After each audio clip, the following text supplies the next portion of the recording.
Welcome at the 48th episode of the series Decolonizing the Mind. And today I'll talk about different concepts that you come across when you study decolonial theory and the terms you come across like decoloniality, Orientalism, post-colonialism, postmodernism, subaltern studies, indigenous knowledge system.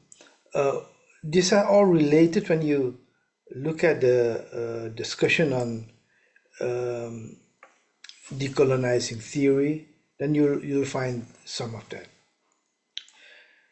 Let me start with the concept of decoloniality. That is a very common term will you come across, and it has been introduced in Latin America by Anibal Quijano, Walter Mignolo, and they talk about uh, a matrix of power. These are a bit difficult terms, but if you break it down, what they are saying, then decoloniality means that there's an other side of modernity. So decoloniality is linked to the notion of modernity. And then they say modernity has to do with progress. That is how the European Enlightenment envisions modernity, the progress of mankind, the rise of technology and science. But decoloniality argues there's another side to it, which is colonialism. And but colonialism, with its genocide and its horrible consequences that doesn't match with modernity, that colonialism has a cultural dimension, while many discussions on what colonialism is focus on the economic and political dimension. And decoloniality is saying, look, there's also a cultural dimension, and the cultural dimension is about knowledge production. So it goes into epistemology, how knowledge is produced. It looks at how race and racism in social relations has impacted the colonized world and impacted identity formation. It looks at the rise of the nation state as a center for social analysis, while Marxism look at class as a center for social analysis and liberalism at the individual. And they look at colonialism from a global perspective. Now, they made some important contributions. They introduced this notion of that colonialism, about colonialism having a cultural dimension, which opens the door to study knowledge production and how it has been influenced by colonialism. So that is a very important contribution that decoloniality has made. But there are also weaknesses. And in an article which I published on my website, sandohira.com, you'll find an article, What is the Future of the Decolonial Movement, that deals with the strengths and weaknesses of decoloniality. And the weaknesses are, first, decoloniality is a critique, but a critique on specific aspects of colonialism, notably knowledge production. But it is not it doesn't cover other disciplines of knowledge. You won't have a decoloniality theory of economics or of mathematics. So it's not comprehensive. It is only in a selective area of knowledge production. It's not coherent, because if you study decoloniality, you will have people who are thinking about, when they talk about economics, they are near to Marxist economic theory, while others in the same name of decoloniality might be near to liberalism. So it's not coherent. It's not integral. Integral meaning there's not a base from which all the theoretical developments can be traced to. Like in liberalism, the base is individualism. In Marxism, the base is class. But what is it in decoloniality? It's difficult to find. And therefore, decolonizing is mostly a critique. But I argue in order to move forward, to develop as a theory that can guide policy and social movements, it needs to be comprehensive, coherent, and integral, and can't be limited to a critique. It needs to provide practical answers to practical problems. And then it also needs to provide an organizational concept for social struggle. So these are the weaknesses of decoloniality as a concept. And then you have Orientalism, introduced by Edward Said. And this is what he says. He says, if the essence of Orientalism is the ineradicable distinction between Western superiority and Oriental inferiority, then, so he says, the essence of Orientalism is the notion of Western superiority and Oriental inferiority. That is what Orientalism is about. Then we must be prepared to note how in its development and subsequent history, Orientalism deepened and even hardened the distinction. When it became common practice during the 19th century for Britain to retire its administrators from India and elsewhere once they had reached the age of 55, then a further refinement in Orientalism had been achieved. No Oriental was ever allowed to see a Westerner as he aged and degenerated, just as no Westerner needed ever to see himself mirrored in the eyes of the subject race as anything but a vigorous, rational, ever-alert young Raj. So he gives a concrete example of how the policy around retirement in the British Empire was geared towards establishing this notion of Western superiority and Oriental inferiority. So that is an important contribution that Edward Said made by introducing the concept of inferiority, superiority, of racism to the Orient.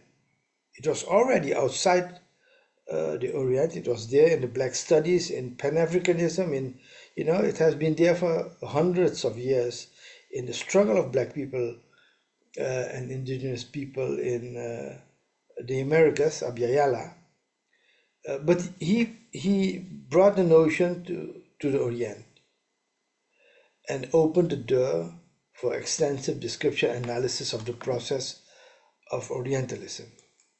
But the weakness is this: it cannot position itself in the context of the three forms of racism: theological, biological, and cultural racism. These were interconnected phases in the development of racism, and Orientalism is only looking at a particular form, cultural racism, towards the Orient, and doesn't make this link. And in episode 32, where I deal with the Dithian theory of racism, I go in more detail about the three forms of racism. And then the next notion is from Kwame Nkrumah of Ghana about neocolonialism. He said the essence of neocolonialism is that the state which is subject to it is in theory independent and has all the outward trappings of international sovereignty. In reality, its economic system and thus its political policy is directed from outside. So he says these colonies that were politically independent, economically they were still under the yoke of the colonial domination.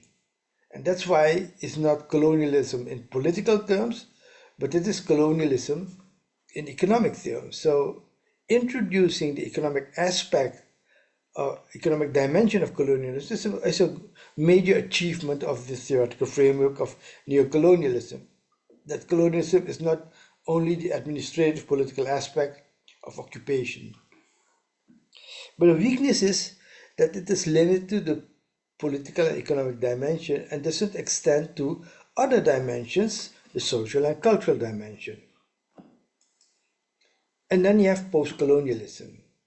So post-colonialism starts from the assertion that colonialism has been articulated in direct administrative political control, and post-colonialism is the period after the liberation of direct administrative control, but then with a legacy of race, ethnicity, culture, and human identity. The colonialism says, look, uh, after the political demise of colonialism, we still have the legacies, and it goes on to discuss that legacy. And so it goes beyond neocolonialism because now it introduced the cultural element also, like coloniality, but put it in the context of the post-administrative area. The weakness is it doesn't make a link to colonialism as a civilization. And so it doesn't understand that we are still in a colonial world civilization. We are not in a post-colonial world civilization. We are still in the colonial world civilization where dominance and control have different forms: economic, military, political, cultural, etc. And it's mostly critique and can't offer a way of how to move forward. Then you have postmodernism. So modernism is based on the concept of modernity, and modernity is the historical period in human history, according to Eurocentrism, where reason and not superstition or religion determines how to develop a society. It starts with the European Enlightenment, the age of rationalism. People develop their social relations, their economic systems with reason, with science, not with emotion or superstition. So rationalism declares that modern society can be understood and managed on the basis of objective scientific knowledge. Now, with the destruction caused by World War I and II, with the Eurocentric tradition, within that Eurocentric tradition, skepticism arose about the ability of rationalist science to create a better society. How do you explain World War I and II then? So postmodernism, and that is a contribution. It is a critique of rationalism, the European Enlightenment, and but then it focuses on the problem. They locate the problem in grand narratives. They say liberalism and Marxism provide grand narratives, meaning a narrative about where the world as a whole is leading towards. Liberalism is saying we are at the end of history. Marxism is saying communism will be the end of history, and they have this grand vision about how history develops from backwardness to modernity. And they critique that. They says, look at World War I and II and fascism. We are not in that era of rationalism. But here's the weakness. It doesn't make the link with colonialism. Only when European barbarism hits Europe through devastating war, then there arose the realization that modern European society was based on the illusion of justice, fairness, and rational behavior. Postmodernism have never admitted that what barbarism has done to Europe is what Europe has done to the colonies for hundreds of years. So, and then you have subaltern studies. Subaltern studies broadens the concept of class as a category of oppressed people. Marxism, where subaltern studies is embedded in, Marxism uses the concept of class, a social group defined in its relationship to the ownership of means and use of means of productions. So you have the working class, they have no means of production, they have to sell the labor power. You have the capitalist class, they have the only means of production, and through labor market, they exploit the working class. Now Gramsci, Antonio Gramsci in the 30s, Italian Marxist, came up with this term subaltern. Subaltern is a term from the military where commissioned officers below the rank of captains were called subalterns. So basically, subaltern is the name for the general attribute of subordination And Indian historians, Ranajit Guha, initiated this group, subaltern studies groups, uh, and they push and introduce and develop this notion that oppression is not only related to class, but also to caste, age, gender, and office, or in any other way. So it broadens this idea of uh, oppression beyond class oppression. So, with the critique of the concept of class as a limited concept to understand oppression is a good contribution of subaltern studies. But they can't move beyond the framework of Marxism. So they don't make a link between colonialism as a civilization and oppression in the economic, social, political, and cultural dimension. They stay still within the Marxist framework. Um, and then you have uh, indigenous knowledge system theory. And a indigenous knowledge system, IKS, they emphasize that knowledge has been produced outside the West and by indigenous people, and this knowledge, they have produced valid knowledge. And when they talk about indigenous people, they don't mean China outside the West, or the Hindu civilization outside the West, or the Islamic. They mean the civilizations in African communities or indigenous communities in Latin America or in Oceania. So the contribution they've made is the claim that valid knowledge has been produced outside the West by these communities have been neglected, and we should look into it. That's a good contribution. But the whole notion of naming a knowledge system indigenous is basically a Eurocentric notion, because then it makes a distinction between Western knowledge as non-indigenous and non-Western knowledge as indigenous. But think about it, all knowledge is indigenous. All knowledge, they are located geographically and culturally. So Western knowledge system is indigenous to Europe. Colonialism has made it universal because of power, not because of the quality of its knowledge.